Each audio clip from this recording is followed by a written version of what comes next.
Welcome back to Coffee Break with Tricia. I'm Tricia Carter, and I serve the amazing people of Charlotte, DeSoto, and Sarasota counties here in Southwest Florida. The last two houses that I purchased entailed selling the current home I was moving from. So I know all about the juggling act that comes with selling a home and moving into a new one. Fortunately for me and my family, we didn't have to sell our current home in order to purchase the new one.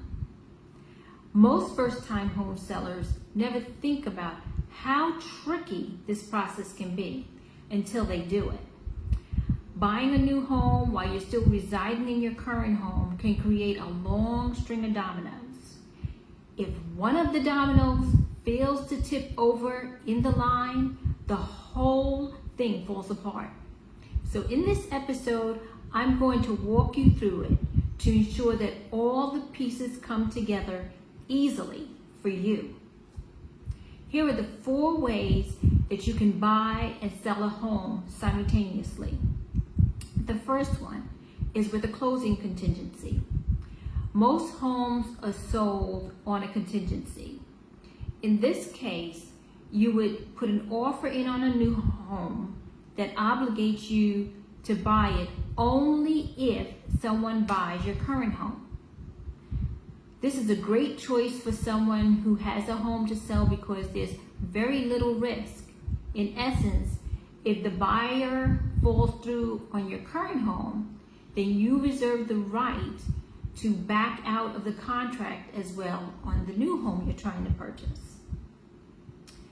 The obvious drawback is to selling a home contingent on like this is that it transfers all of the risk to the new home seller. And most home sellers don't want to assume this risk on behalf of their buyer. This is especially true if you're trying to sell a home in a highly competitive market. Think about it. If you had multiple offers on your home and most of the offers were contingent, but only one of them comes with a contract that's non-contingent, wouldn't that be the one that's most appealing to you? You see, most home sellers want a surefire deal, and contingency doesn't fit the bill in this type of market. This is why some buyers will make every attempt to buy their new home without a contingency. The next 3 ways will show you how that can be done. Well, you can own both homes. This is a viable option if you can afford to carry 2 mortgages. In this case, you would get a mortgage on your new home and wait to move out of your current home until you're ready. This process is helpful when you're turning your old home into an investment property or you're planning to rent it out after you move into your new home. It's also helpful when your new home needs major renovations, but you don't want to move in until all the renovations are complete. The only drawback to this process is that you can't apply the sale of the home that you're selling onto the second home that you're going to buy, which means that you need to be approved for a second mortgage while you're still paying the first mortgage. You'll also need cash for the down payment and closing costs on that second home. The third choice is to rent a home. There are 2 ways to do this. You could either rent a random home or an apartment, or you could rent back your current home. Rent back your current home, you say? Well, if you opt to rent a random home, that's pretty easy. You would just simply sell your current home and then find a place to rent until you find a home to buy.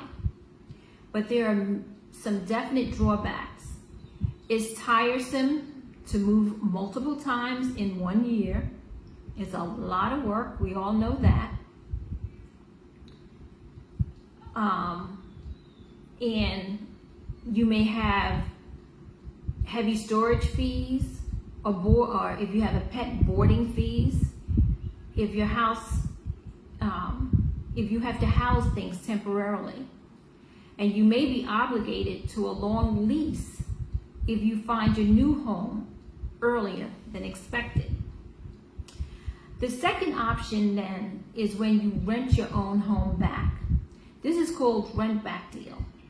In this case, you would stay in your current home after it sells by renting it back from the buyers. You will get all the proceeds from the sale of your home, which gives you both the time and the money to purchase a new one.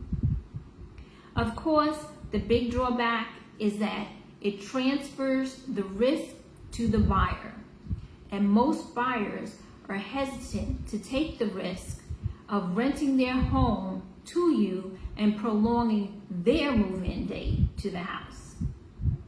The fourth choice is to close non-contingent. This is riskier option, but it's still a viable one. In this case, you would buy the second home without being able to break the contract if your home fails to sell. In this case, the home buyer assumes all the risk. But in a highly competitive market, it may be the only way to make your offer stand out. Now you might be saying again, buying a home when you have a home to sell can be a tricky business. Sometimes there are transactions where several families are all buying and selling with contingencies, which creates a long string of dominoes.